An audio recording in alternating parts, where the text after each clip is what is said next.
क्या chief justice of India D Y Chandrachud विपक्ष को कुचलने का तमाशा लगातार देखते रहेंगे? क्या मोदी सरकार लगातार ज्यादती करती रहेगी और chief justice of India D Y Chandrachud कोई एक्शन नहीं लेंगे?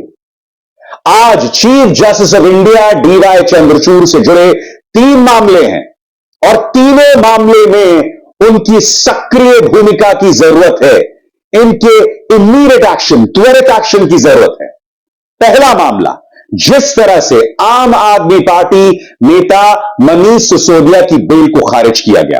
दूसरा मामला, सीक्रेट चुनावी चंदा यानी गुप्त रास्तों से जो चुनावी चंदा जाता है, जिसमें से करीब 70 से 90% भाजपा की जेब में जा रहा है। और तीसरा, विपक्ष के नेताओं की जासूसी। दोस्तों, ये तीनों मुद्दे हैं जो विपक्ष के गठबंधन इंडिया के वजूद के लिए खतरा बना हुआ है। सरकार अपने ताकत का बेजा इस्तेमाल कर रही है, एजेंसीज का इस्तेमाल कर रही है और न्यायपालिका लगातार देख रही है। कुछ मामलों में न्यायपालिका की भूमिका असमंजस पैदा करती है। सबसे पहले मैं आपको बतलाना चाहता हूं दोस्तों, सीक्रेट इलेक्टोरल बॉन्ड्स को लेकर कल chief justice of India D Y Chandrachud ने मोदी सरकार को क्या नसीहत दी, आपकी स्क्रीन पर। दोस्तों, अंग्रेजी में लिखा हुआ है, मैं इसका हिंदी में अनुवाद करूंगा। यहां पर chief justice of India D Y Chandrachud ये कह रहे हैं कि सरकार जो बार बार दावा करती है कि जो चुनावी चंदा, सीक्रेट चुनावी चंदा, जिसके बारे में सरकार ये कहती है वो सीक्रेट है, यानी कि कोई भी उद्योगपति किसी भी पॉलिटिकल पार्टी को पैसा दे सकती है और इस जानकारी को गुप्त रखा जाएगा। सरकार का यह दावा गलत है, सेलेक्टिव है, क्योंकि ये जो एनोनिमिटी है, ये जो गुप्त स्वभाव है सीक्रेट इलेक्टोरल बॉन्ड्स का, ये एक बहुत बड़ा छलावा है। क्योंकि अगर सरकार चाहे तो उसे पता चल सकता है कि किस धन्ना सेठ ने, किस औद्योगिक समूह ने, किस बिजनेसमैन ने विपक्ष की किस पार्टी को कितना पैसा दिया। यह बात chief justice of India D Y Chandrachud ने सरकार से पूछी है कि आप ये दावा कैसे कर सकते हैं कि किसी पॉलिटिकल पार्टी को कोई भी व्यक्ति चंदा दे सकता है और इस बारे में किसी को पता नहीं चलेगा। सरकार अपने एजेंसीज के जरिए यह पता लगा सकती है और मैं आपको सरल शब्दों में बताता हूं कैसे। क्योंकि आप जानते हैं दोस्तों, ये जो इलेक्टोरल बॉन्ड्स हैं, ये आप सिर्फ एक बैंक से खरीद सकते हैं, जो एक सरकारी बैंक है जिसका नाम है SBI। और जब आप ये बॉन्ड खरीदते हैं तो एक यूनिक नंबर, एक यूनिक कोड जनरेट होता है और अगर सरकार चाहे तो वो SBI पर दबाव बना सकती है इस यूनिक कोड को लेकर जानकारी हासिल करने के लिए। यानी कि जिस औद्योगिक समूह ने विपक्ष को जितना पैसा दिया है, सरकार चाहे तो इसके बाद उन पर ईडी की रेड मरवा सकती है, इनकम टैक्स की रेड लगवा सकती है। याद कीजिए, बेंगलुरु में कैफे कॉफी डे का मालिक जिसने आत्महत्या कर ली थी, CCD के ये जो मालिक थे ना, वो कांग्रेस के नेता DK शिव कुमार के करीबी थे। उन्हें इस कदर जांच एजेंसीज ने परेशान किया कि उन्होंने आत्महत्या कर ली। और याद कीजिए दोस्तों, जब भी चुनाव आता है, रेड किन बिजनेस हाउसेस पर पड़ती है? जो विपक्ष के नेताओं के करीबी हो। याद कीजिए, यूपी के जब चुनाव हुए थे तब अखिलेश यादव के करीबी जितने बिजनेस हाउसेस थे, सब पे रेड पड़ी। ऐसे में chief justice of India D Y Chandrachud सवाल पूछ रहे हैं कि जिन सीक्रेट इलेक्टोरल बॉन्ड्स की आप बात कर रहे हैं, ये सीक्रेट नहीं है, क्योंकि जांच एजेंसीज चाहें तो पता लगा सकते हैं। तो ऐसे में chief justice of India D Y Chandrachud से मेरा एक विनम्र सवाल, पूरे सम्मान के साथ सर, आज बहस के दौरान आप ये तमाम मुद्दे उठा रहे हैं, मगर न जाने क्यों मुझे ऐसा लग रहा है कि जब फैसला आएगा तो बहस की जो पूरी दिशा है ना, उसके बिल्कुल उलट दिशा में यह फैसला आ सकता है। मैं गलत भी साबित हो सकता हूं, मगर मैं आपसे ऐसा क्यों कह रहा हूं? इस शख्स का चेहरा देखिए। इस शख्स का नाम है मनीष सिसोदिया, दिल्ली के पूर्व उप मुख्यमंत्री मनीष सिसोदिया। जब इनकी बेल को लेकर अदालत में बहस चल रही थी, तब बहस के दौरान सुप्रीम कोर्ट ने कई चीजें कही। पहली बात, जो सबूत ईडी के पास है वो 2 मिनट अदालत में नहीं टिकेगा। ये खुद सुप्रीम कोर्ट के जस्टिस ने कहा था। और उसके बाद जब फैसला आया ना दोस्तों, तो उसमें भी सुप्रीम कोर्ट ने कहा कि जो सरकारी गवाह है उसके अलावा जांच एजेंसीज के पास कोई सबूत नहीं है। जिस 2 करोड़ 20 लाख की रिश्वत की बात कही जा रही थी, वो रिश्वत नहीं दी गई, कोई सबूत नहीं है। जिस 100 करोड़ की रिश्वत की बात की जा रही थी, उसको लेकर कोई सबूत नहीं है। Prevention of money laundering act जो है वो साफ तौर पर यह कहता है कि आपको प्रमाण मिलने की जरूरत है कि घूस दी गई। और सुप्रीम कोर्ट ने जब अपना अंतिम आदेश दिया तो उन्होंने इस लॉजिक को ही पलट दिया, इस तथ्य को ही पलट दिया दोस्तों। सबसे बड़ी बात, आप जानते हैं किस बुनियाद पर सुप्रीम कोर्ट ने मनीष सिसोदिया की बेल को रिजेक्ट किया? उन्होंने यह कहा कि जो शराब को लेकर नई नीति आई है उसके जरिए शराब बेचने वाले को 338 करोड़ का फायदा हुआ है। अब जब नई नीति की वजह से 338 करोड़ का फायदा हुआ है, इसका मतलब यह भ्रष्टाचार का पैसा है, यह प्रोसीड्स ऑफ क्राइम है।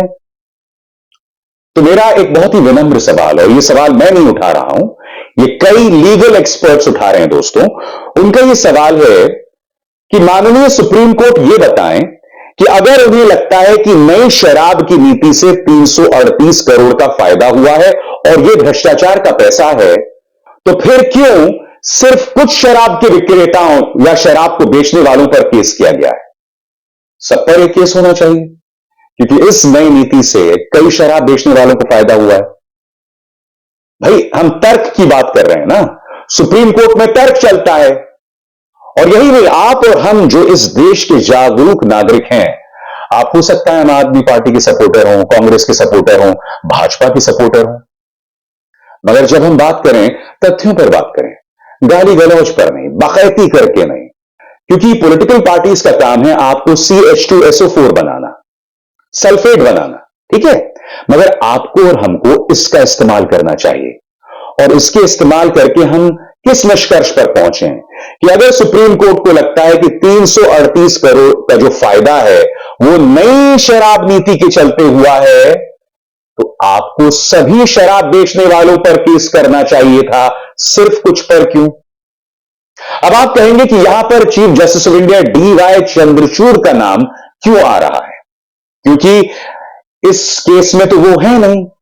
तो मैं आपको याद दिलाना चाहूंगा, अभिषेक मनु सिंघवी, अप्रैल का महीना था दोस्तों, और सभी विपक्ष का नुमाइंदा बनकर अभिषेक मनु सिंघवी अदालत जाते हैं। सामने chief justice of India DY Chandrachud होते हैं और वो DY चंद्रचूड़ से गुहार लगाते हैं कि chief justice of India, Modi सरकार एजेंसीज के सहारे विपक्ष पर निशाना साध रही है, इसीलिए आपसे हाथ जोड़कर अपील है कि विपक्ष को राहत पहुंचाइए।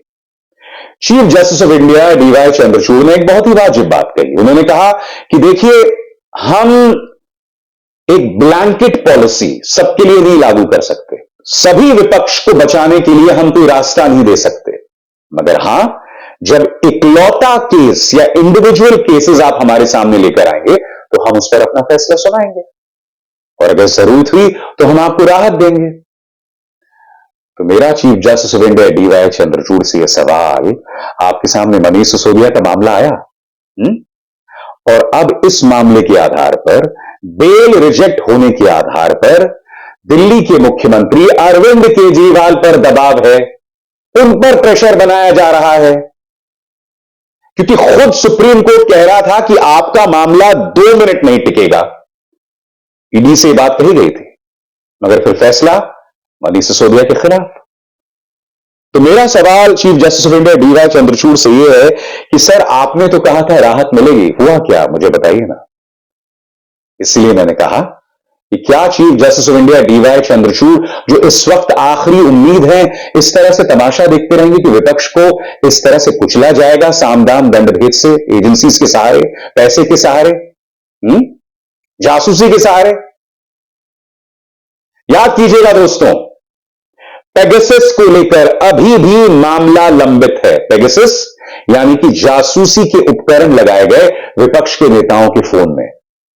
तब याद कीजिएगा एक समिति बनी थी और उस समिति ने क्या कहा था? दो अहम बातें। पहली बात, उन्होंने कहा कि हमें सरकार सहयोग नहीं कर रही है, और दूसरी बात, 29 फोन्स में से 5 फोनों में मैलवेयर मिला है। अमित मालवीय नहीं, मैलवेयर मिला है। ठीक है, यानी कि गड़बड़ है कुछ। मगर चूंकि हम इसकी जांच नहीं कर सकते, इसीलिए हम इस निष्कर्ष पर नहीं पहुंच सकते कि यह पेगासस है। अभी अचानक एप्पल भारत में विपक्ष के कई नेताओं को यह संदेश भेजता है कि सरकार समर्थित एजेंसीज आपके फोन को हैक करने की कोशिश कर रही हैं। इस हमले को एप्पल ने खारिज नहीं किया, मगर हां, उसने यह जरूर कहा कि अभी हम यह नहीं बता सकते कि यह कौन सी सरकार समर्थित एजेंसीज हैं। पेगासस को लेकर मामला लंबित है। वहां पर साफ तौर पर सुप्रीम कोर्ट ने कहा था, सीजेआई ने कहा था कि सरकार हमारी मदद नहीं कर रही है। मगर जब यह फैसला आया तो बीजेपी यह कहने लगी कि हमें अदालत में जीत मिली है, जबकि कोई जीत नहीं मिली है। अभी यह पता नहीं चला है कि वो मैलवेयर है क्या। सरकार मदद भी नहीं कर रही है, सहयोग भी नहीं कर रही है, तो बीजेपी जीत की बात क्यों कर रही है? अब उससे भाजपा के इस कदर हौसले बुलंद हो गए कि फिर एप्पल का नोटिस आ गया राहुल गांधी को, महुआ मोइत्रा को, शशि थरूर को, पवन खेरा, सुप्रिया सुनेत को, सीताराम येचुरी को, इन तमाम लोगों को बाकायदा नोटिस आ गया एप्पल की तरफ से कि सरकार समर्थित एजेंसीज आपको हैक करने की कोशिश कर रही हैं। मैं फिर पूछना चाहूंगा सीजेआई चंद्रचूड़ साहब से, क्या आप ये तमाशा देखते रहेंगे?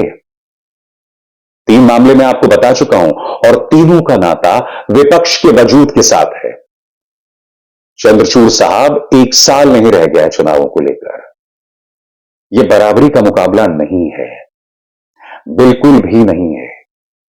एजेंसीज आपके पास हैं, सीक्रेट चुनावी चंदे के सहारे आपके पास करोड़ों रुपए हैं।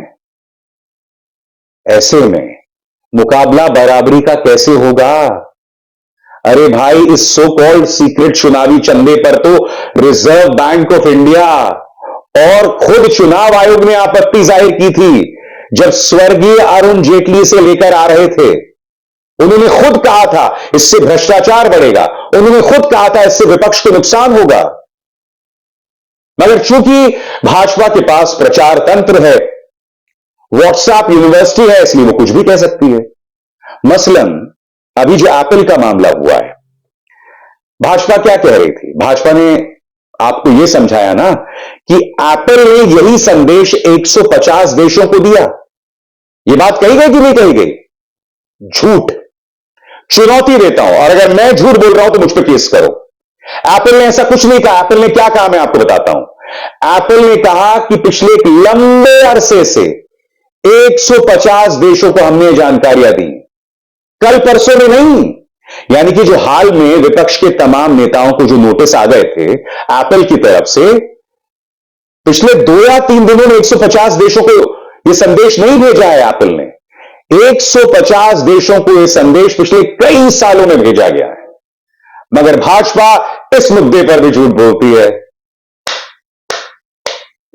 36 तोपों की सलामी है सर आपको, आपकी इस गलत बयानी को। बहुत जरूरी हो जाता है कि चीफ जस्टिस ऑफ इंडिया न सिर्फ विपक्ष को संरक्षण दे, बल्कि उन पत्रकारों को भी जिन पर झूठे केस किए जाते हैं आतंकवाद के, ईडी के, इनकम टैक्स के, जिन पर दबाव बनाया जाता है, जिन पर यूएपीए के केसेस लगा दिए जाते हैं बगैर किसी प्रमाण के। मगर चूंकि यूएपीए का केस लगा दिया गया है, जाहिर सी बात है कौन सवाल उठाएगा? ये अहम गंभीर सवाल है और मैं उम्मीद करता हूं सीजेआई चंद्रचूड़ जो एक उम्मीद की किरण है, इस पर एक्शन लेंगे। वरना देश का लोकतंत्र कहां जा रहा है सब देख ही रहे हैं। अभिसार शर्मा को दीजिए इजाजत।